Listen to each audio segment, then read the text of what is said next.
哎，大家伙儿早喽！4月30号星期三，4月的最后一天了。这月大家都跑了多少？我本来想的是夏训之前这1个月想摸到600公里，因为上2次600公里还是去年冬训和去年的夏训，各有1次。没摸到现在为止519。今天是最后一天，我们早训练。今天的课表是3公里、2公里、1公里。今天要跟中间的组，不能跟第一组。小腿巨疼，一会儿再跟大家分享这个事儿。所以今天跑完估计540公里以内了。这个月比想象的少，但是其实这个月感觉跑的挺多的，就是因为春季这个比赛季造成跑量不规律，导致。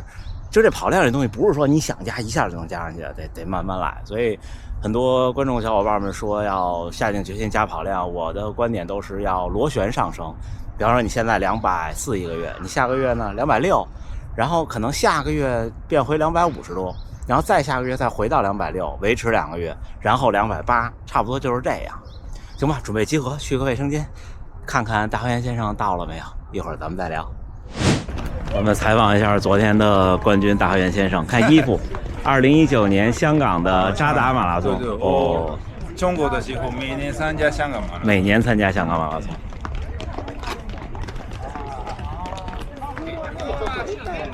大和源先生周6要去参加70公里的比赛。对。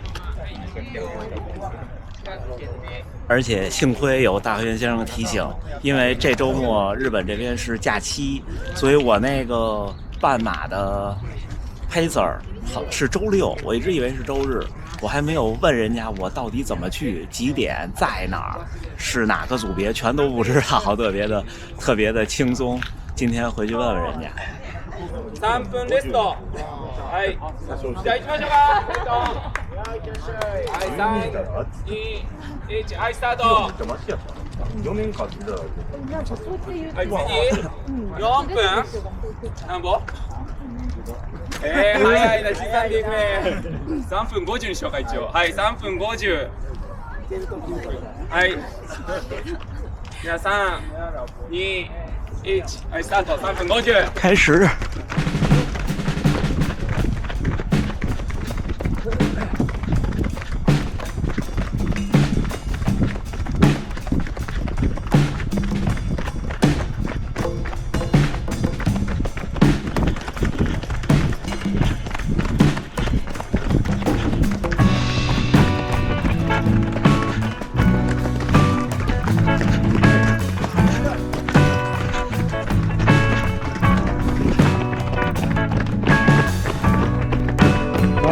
野口先生从波士顿回来了，欢迎你！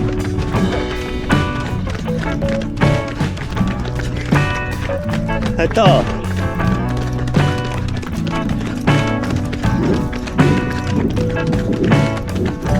太逗！哦，大和源先生跑过来了，太逗！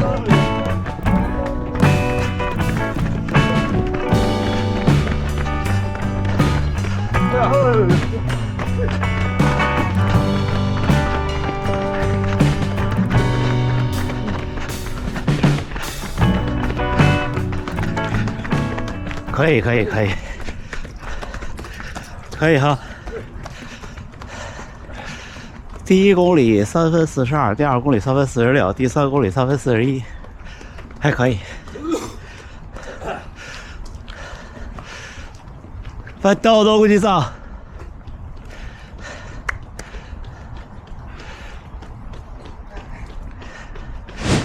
おめでとうございます。ありがとうございます。皆さん、ありがとう。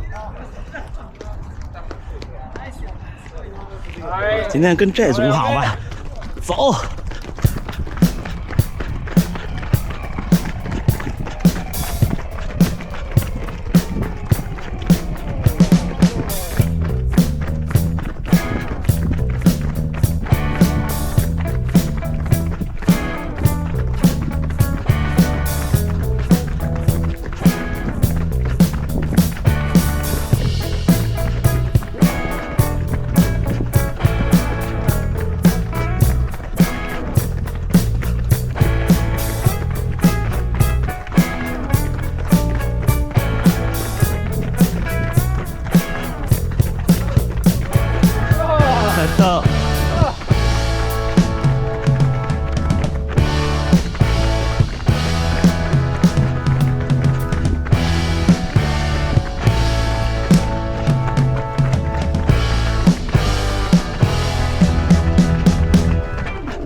3分24。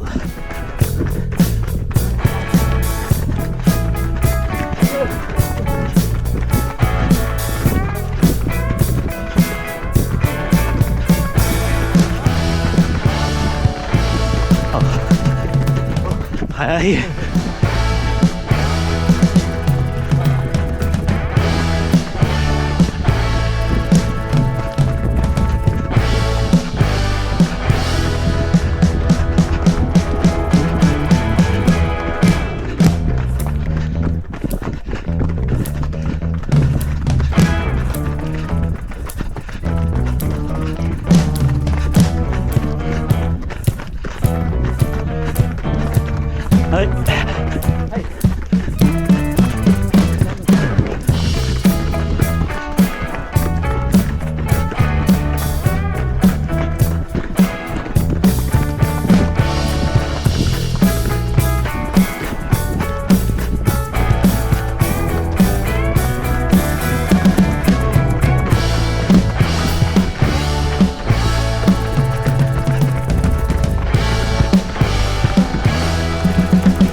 哎，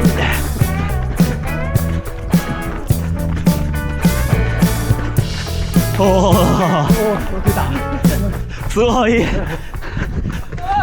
到。哦，小伙们看田中先生那个转身。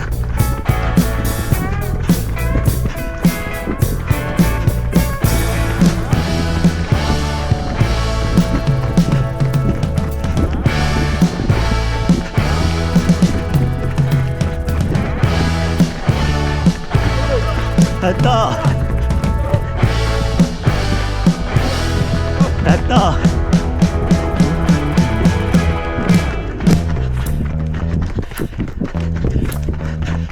到。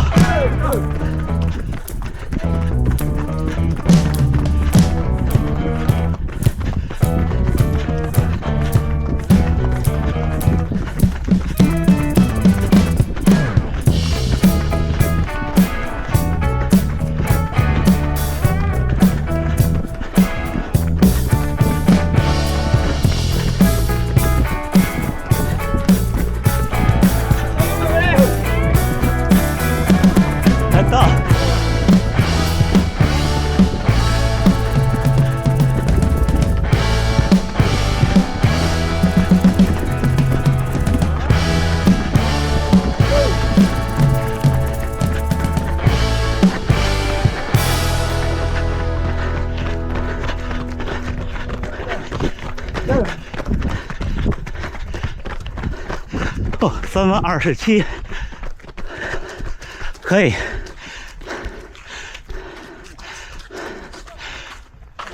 对，其实路跑的现在路跑马拉松竞速的碳板鞋，除了有碳板以外，它向前推进的那个感觉是现在已经习以为常的东西。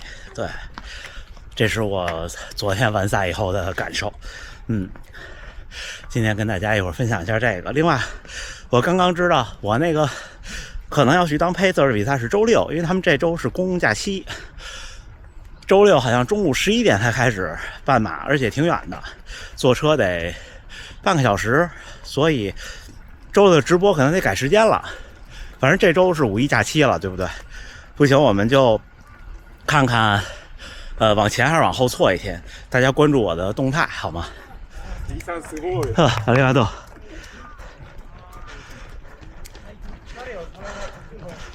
最后一个1公里，所以你看我刚才跑这2公里3分20多，跟昨天那3分20多完全是俩感觉，真的完全是俩感觉。这还是没有准备的晨跑，还累了以后，不好说。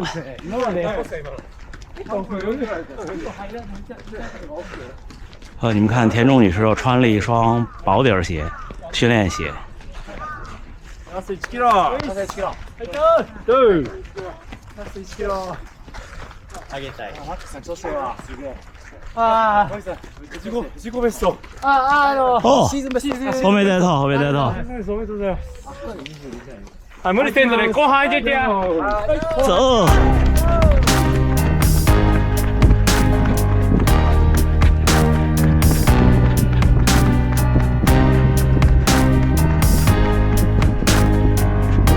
到。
哎。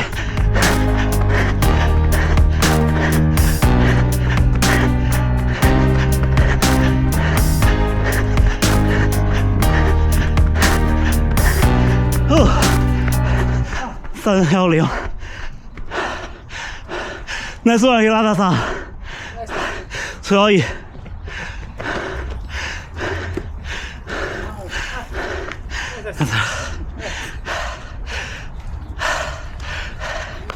ナイスワン。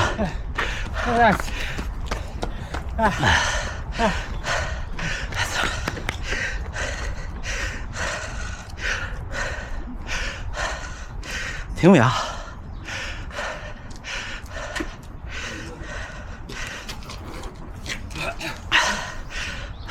大丈夫ですが。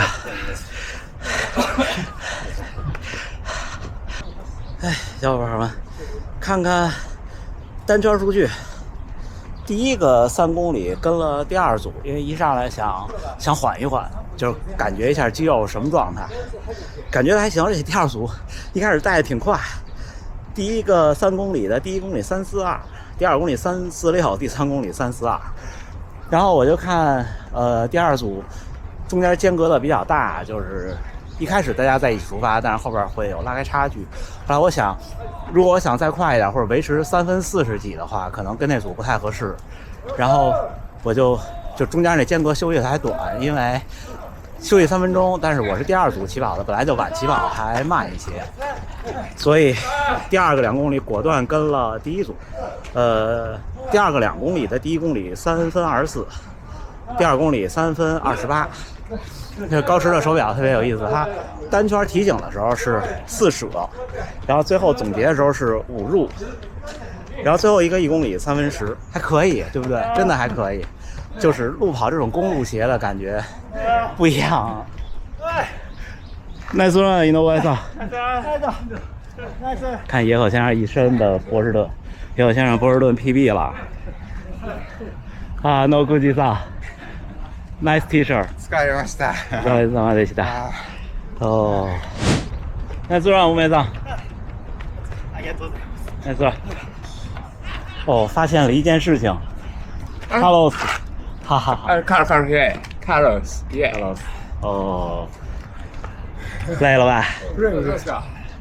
张仁先生要穿这双鞋去跑周6的70公里，这个是 Vaporfly 3。下一场马拉松是哪儿？哈库大铁吗？不是，这个黑布。什么时候？5月25、6号。5月25、6号，那很热了。对，还有上坡。到25公里上坡，还有后面多少？刚刚和小伙伴们分开，咱们聊聊天。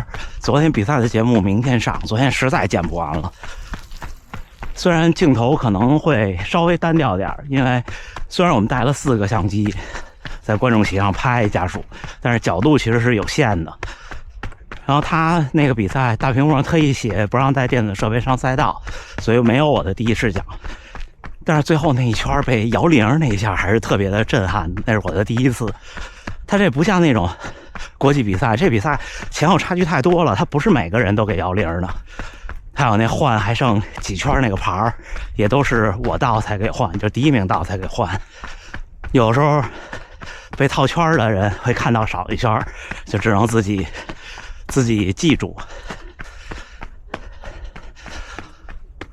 打算弄一双薄底鞋，我感觉还是有很大的差别的。昨天穿的是 Nike 的 Dragonfly， 就我不知道屏幕前有多少小伙伴穿过第1代的 Vaporfly Next 那双鞋。推进力是什么呢？就是也说不好是前倾角度还是什么设计，就是那时候刚穿上那鞋的时候走不了路，走路就停不下来，就有点我总说那种小朋友跑步往前踉跄。而场地赛那种薄底鞋完全没有这个感觉，就每一步都得自己蹬身出去。就虽然是钉鞋，抓地特别好，然后也特轻，但是少点劲儿。打算看看那个 Adios 9，那个价格还可以承受，试一试。有时候偶尔找着这感觉挺有意思的。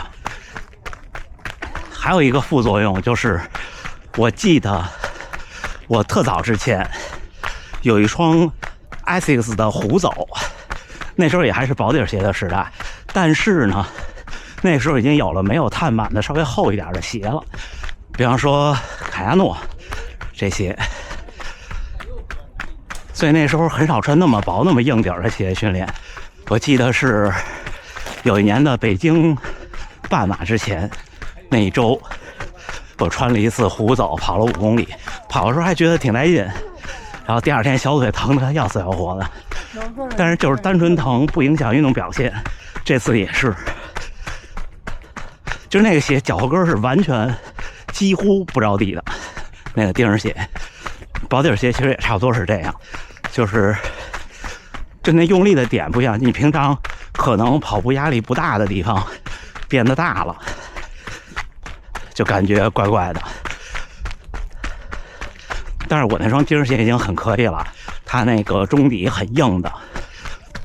你看，我看昨天有小伙伴穿那种更复古的钉鞋，就是特软那种薄底鞋，一弯就弯透了那种。哎，小伙伴们，刚才说到一半没电了，接着说这个鞋。大飞先生也说，他如果穿普通的公路路跑的碳板鞋，要比场地赛能快1分钟。所以我估计，我现在要是有一个还行的条件，比如就长居公园里边的那个外圈，就是我们半马最后冲那半圈，穿公路鞋、路跑鞋，可能真的有机会能摸到16分50以内，可能差不多。但是想摸到16分半。就我昨天的体感，我觉得我可能很有难度了。就我在速度方面的能力真的是不行。这个怎么说呢？大部分中年开始跑步的人可能都是这样。就是如果年轻的时候没有这方面的基础的话，所以年轻人练速度是绝对没有问题的。速度这东西就是你有多大的上限，然后你就有多少的想象空间。行吧，不跟大家多说了。最后再跟大家预告2个事儿，一个事儿是比赛，昨天比赛的节目明天上线，之后就是这周可能会调整直播的时间，大家看我的动态好吗？那要这么着，最后还是祝大家能努力生活，健康平安，咱们下回再见。